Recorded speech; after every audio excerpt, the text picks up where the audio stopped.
things. In terms of my childhood, though, I mean, we did live a kind of rough childhood. I lived in a working class environment in council estates, basically where the government subsidizes your living. And we kept moving houses. Like, it was very unstable because I think I went to about 5 primary schools, maybe 6 or 7 even, because we just had to keep moving house. It was temporary accommodation, moving from one estate to another estate, from one part of London to another part of London. And there was a little bit of instability in that because obviously, like, you start making friends and then you make new friends and then you're detached and reattached and stuff like that. Maybe it gives you versatility and strength as well, but it was quite unstable from that perspective.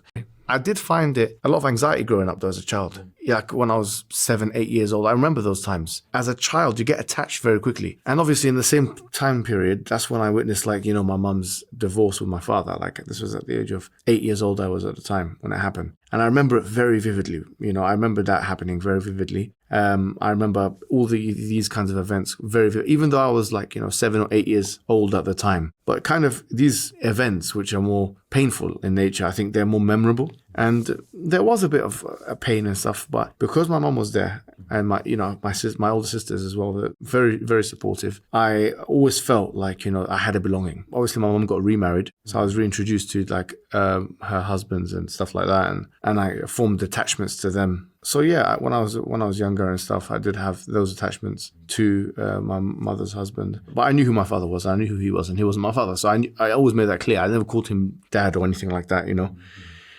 And there was that as well. What about your religious upbringing? Were your parents Muslim and raised you as a Muslim? My parents were both Muslim, alhamdulillah.